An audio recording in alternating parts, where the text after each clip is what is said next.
आज ये प्रश्नों की श्रृंखला को आगे बढ़ाते हुए 2020 में सामाजिक विज्ञान के जितने भी प्रश्न पत्र आए थे उनके वैकल्पिक और अतिलक्षणीय प्रश्नों का श्रृंखला इस वीडियो में समाहित किया गया है। पहला प्रश्न है, वर्तमान समय में भारतीय संघ में कितने केंद्र शासित प्रदेश हैं? तो इसमें आपका 8 केंद्र शासित प्रदेशों की संख्या वर्तमान में है, तो इस तरीके से आपका ये सही हो जाएगा। नेक्स्ट है, पुनर्जागरण युग का अभ्युदय किस देश से हुआ था? तो इसमें पुनर्जागरण युग का अभ्युदय इटली से हुआ माना जाता है। नेक्स्ट है, विश्व व्यापार संगठन की स्थापना कहाँ हुई थी? तो विश्व व्यापार संगठन की स्थापना जिनेवा में हुई है। नेक्स्ट है, मानवाधिकार दिवस कब मनाया जाता है? तो मानवाधिकार दिवस यानी कि मानव के अधिकारों से संबंधित लोगों को अवेयर करने हेतु मनाया जाता है 10 दिसंबर को।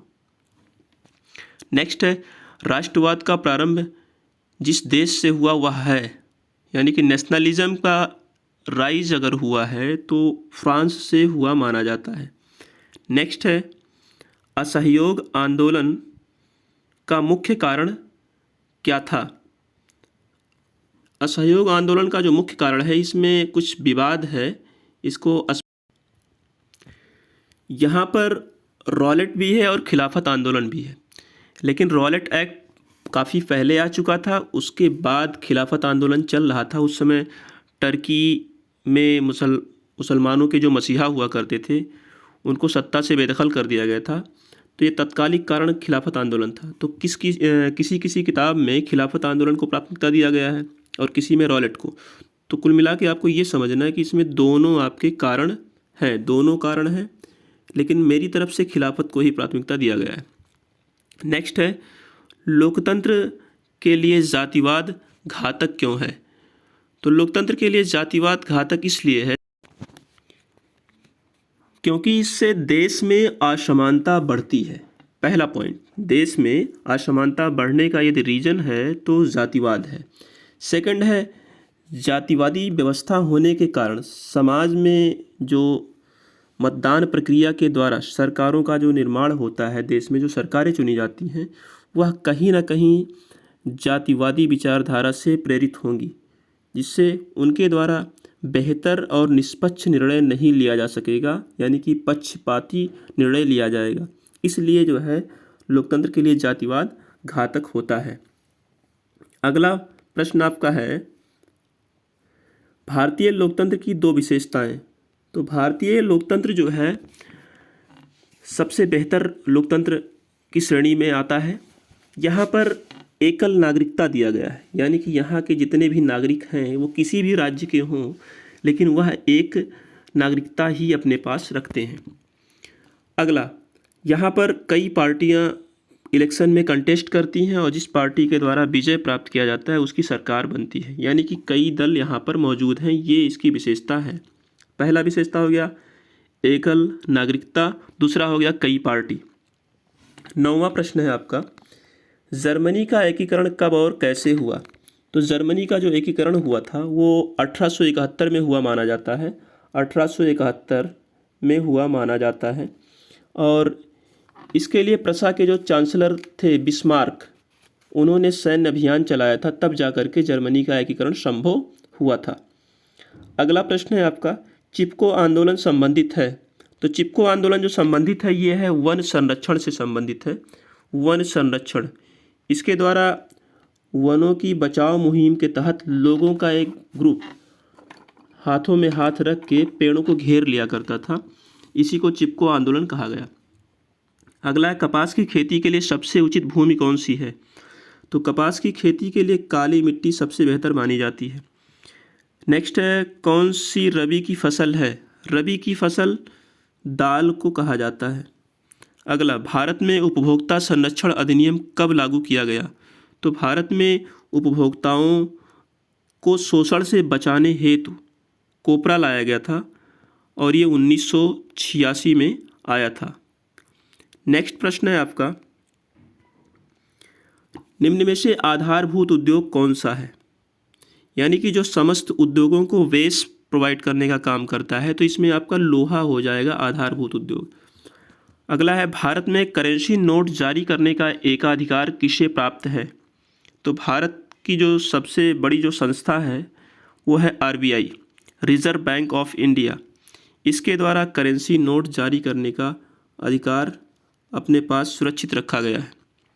दूसरी बात, 1 रुपये का जो नोट होता है उस पर भारत सरकार के फाइनेंस सेक्रेटरी जो होते हैं उनका सिग्नेचर होता है। और आरबीआई के पास 10,000 रुपये तक के नोट छापने का अधिकार है बिना किसी आदेश के। लेकिन यदि उससे ऊपर का नोट छापना चाहता है आरबीआई तो उसके लिए सरकार से अनुमति लेना पड़ेगा। नेक्स्ट है, जैव संसाधन और अजैव संसाधन क्या होते हैं? यानी कि ऐसे संसाधन जिसमें जीवन विद्यमान होता है वे जैव संसाधन कहलाते हैं और इनकी प्राप्ति जीवमंडल से होती है, जबकि ऐसे संसाधन जिसमें जीवन विद्यमान नहीं होता है उन्हें अजैव संसाधन कहते हैं। तो इस तरीके से ये आपका क्लियर होता है।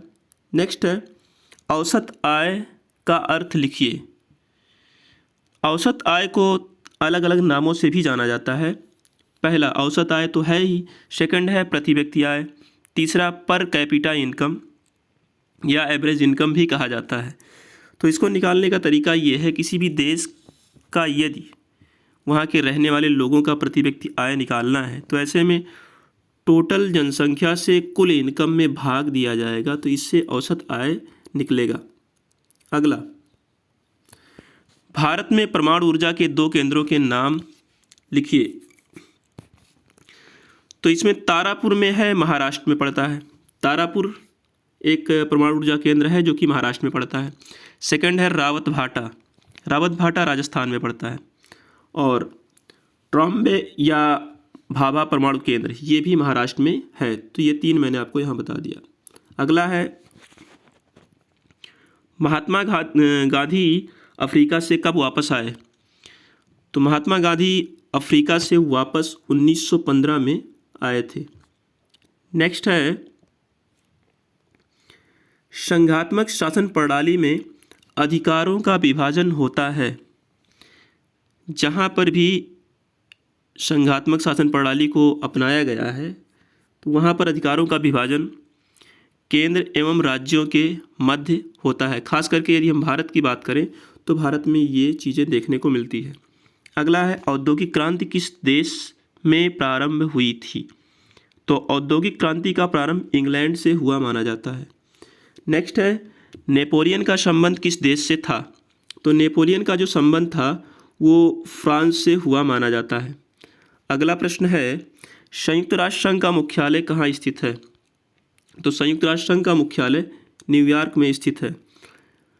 अगला, सविनय अवज्ञा आंदोलन कब चलाया गया? सविनय अवज्ञा आंदोलन की शुरुआत 1930 में हुई थी।